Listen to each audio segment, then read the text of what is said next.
Welcome to Alesha's Healing Heart, a space where we explore the beauty of self discovery, soul healing, and the magic of living authentically. I'm Alesha, your host, guide, and fellow traveler on this journey. Here we embrace the messy, the magical, and everything in between. Whether you're seeking spiritual insight, personal empowerment, or just a moment of peace, you're in the right place. So let's dive in, heart first. Good evening, family. Welcome back. And, woo, what a week I have had experimenting with embracing joy. I am living it live with you, when I say that this project is like a living, breathing project of love. When I say that I'm walking this path with you, it's real, And yeah, I'm excited to kind of share some of the themes that came up for me this week. But first of all, I just want to say thank you so much for being here. I'm so glad that you are here. So let's sit down together and talk about joy. Not the Pinterest perfect kind of wait for it on the other side of achievement kind. Like I'm really trying to explore soul joy. That deep wellspring that kind of bubbles up for no reason. The kind of joy that doesn't owe anyone an explanation. The kind of joy that feels like freedom without expectation. Actually, let's take a breath together. Take a breath with me. Inhale. Exhale out. Yeah, let's dive in together. The nature of joy versus the habit of expectation. In this past week, I realized that I really feel like I've been conditioned to treat joy like a reward. It's like something that I've earned after I completed the to-do list or hit the goal or hit the marker or literally have achieved something. Sometimes I feel like even if it's oh wow, people approve, now I can feel joy. The dream has manifested, now I can feel joy. But I wanted to see what would happen if I invited joy outside of those spaces. And one thing I've discovered is real joy doesn't care. Real joy doesn't care about the outcome. It's not even transactional. It's if this, then joy, right? It's a visitation. It's an invitation and a visitation. And man, it's a sacred one. It is a really sacred one. One that I feel like I've been avoiding for a long time. I'm let me get into rage, let me get into anger, let me get into sadness and sorrow and grief. But the sacredness of just allowing myself to experience joy. What took me so long? Why? Why have I been layering joy with expectation? If I feel this joy, then surely I'm getting what I want. Or if I laugh this hard, something bad's gonna come. Uh-oh, I'm feeling good. That means something bad's about to happen. Oh, I'm feeling joy. I'm enjoying what's happening right now. That means that I'm gonna get what I want. We're having a good time. Oh gosh. I think the one that really hits me the hardest is oh, something bad's about to happen. Like, oh, I'm feeling good. Something bad's about to happen, right? Like, why does joy have to have a price with it? And in that, I really wanted to unpack that. Like, what is the fear that shadows joy? And I talked about this last week. Like, I worked with a dear friend of mine, Samantha. Shout out to Samantha. Okay. And whenever I did this writing exercise with her, it was just like, joy is my shadow. Okay. And like, I did that as a writing exercise, which ended up becoming an art exercise because I really couldn't even put words to it. So now here I am. That was probably 2 years ago. Okay. So now here I am, like, trying to experience this embodiment of like, what is the shadow with joy here? What is the fear around joy? Yeah. You know, fear shows up dressed as logic. For me, it says, don't get too happy. It says people might get jealous. It says, what if I sabotage this? It says, what if they sabotage this? But I think I'm discovering that joy really isn't fragile like that. It's not a vase that you tiptoe around. Like, joy is actually like a fire or like bubbles that you can feel all throughout your body. That you can feel in your belly, that you can feel in your bones. And I'm discovering that, like, other people may not understand my joy. That sometimes the light of joy might stir someone else's shadow. But I don't feel that their discomfort needs to be a burden, like my burden. It's not something that I need to control. It's not something that I need to worry about, you know? Because what about my joy is stealing anything from you?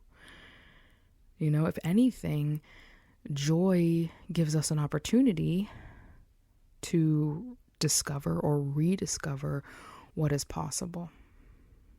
And what would happen if we just allowed joy to exist without expectation?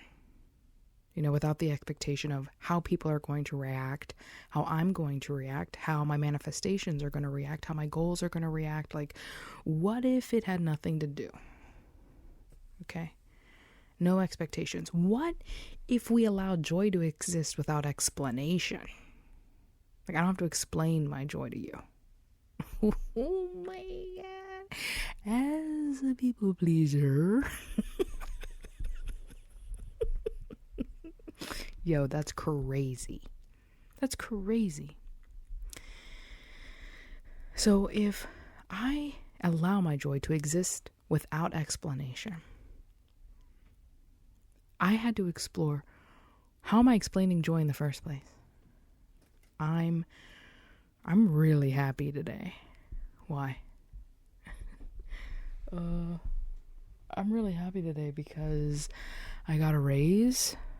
I feel good because me and my partner are doing better. I feel good because I got good sleep last night. Like, what if I just felt good? Like, what if I felt good because the sky's blue?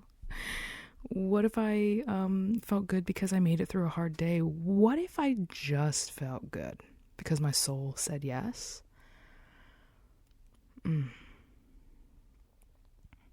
What would happen if we detached joy from the outcome and just started to claim it?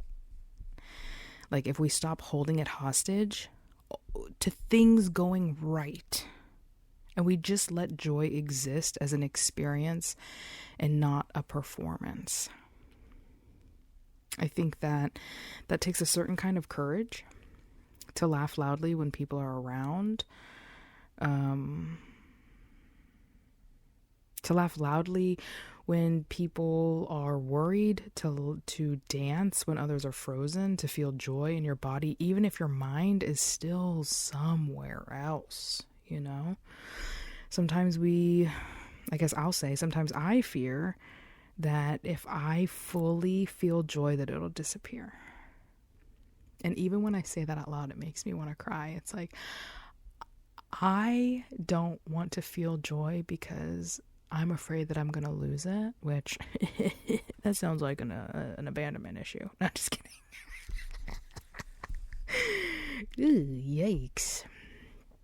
Don't abandon me, Joy. I love you so much.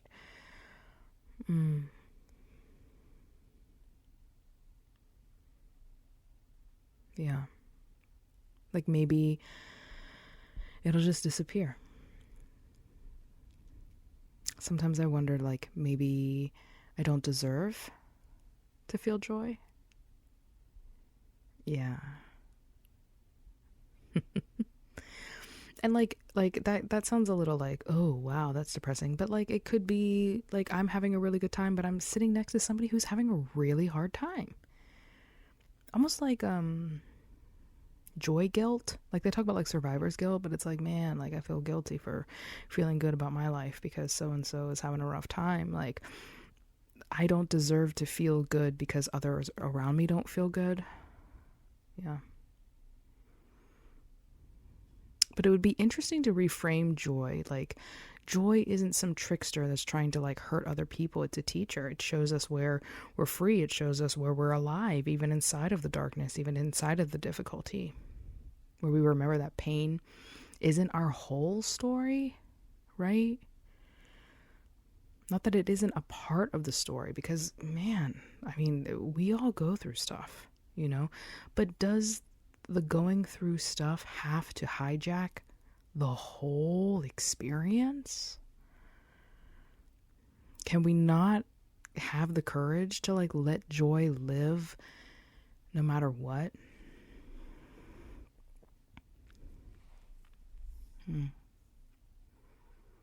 Something I'm playing with, you know, like genuinely something, questions. I'm like, am I allowed to feel joy? Like, it was so interesting catching all the places inside of my day where I got to ask myself, where's the joy in this?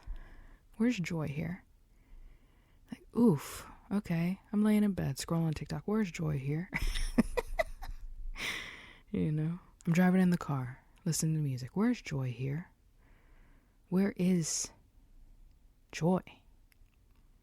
Because this whole June, we're talking about cultivating joy, not embracing joy, you know, not just embracing joy, cultivating it. How do I begin to cultivate it into my life? Despite, in spite of, regardless of. One thing that really came up for me recently was an experience I had where I felt like joy made other people jealous. Oh, my joy. Yeah, I met somebody where my joy triggered jealousy in them. And it made me realize that sometimes joy is not just quieted by fear of failure, but it's the fear of being seen succeeding. Like, what if my joy was making somebody else uncomfortable? Somebody that I loved, you know? It's like, I'm bragging, but I wasn't. I was just simply sharing an experience of joy with somebody else, and like envy and jealousy got triggered up inside of them, which was hard. Because it definitely felt like I needed to dim my own joy to protect somebody else and to not experience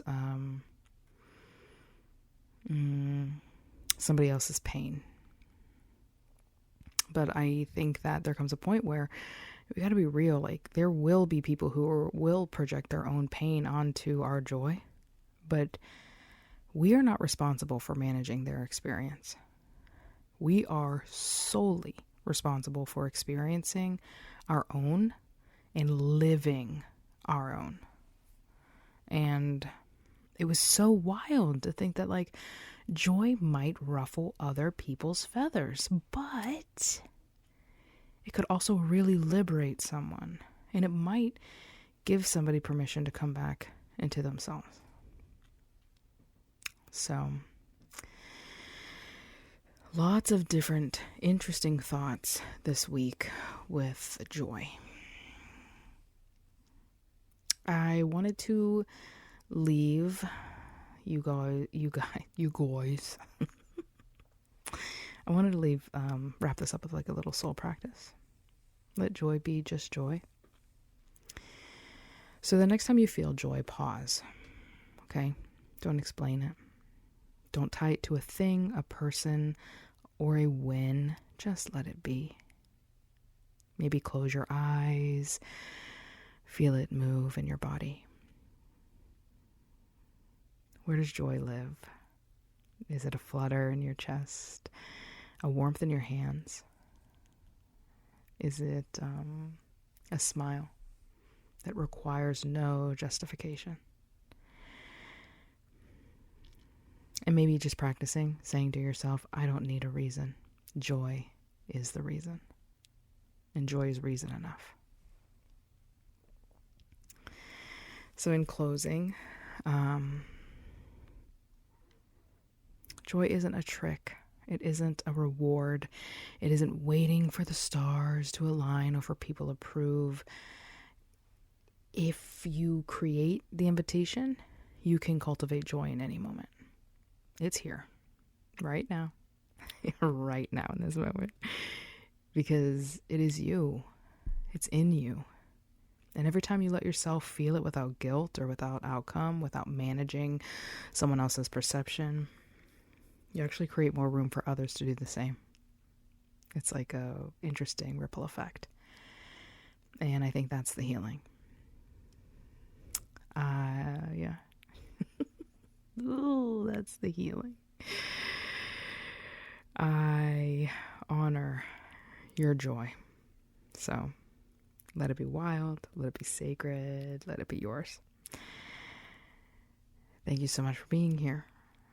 And until next time, be gentle with that beautiful, joyful heart of yours. Bye. Thank you for spending time with me here at Alesha's Healing Heart. If this episode touched your spirit, please share it with someone who might need it too. It helps with the circle of healing and growing. You can connect with me on Instagram at Alesha's _healing_heart, on TikTok at Alesha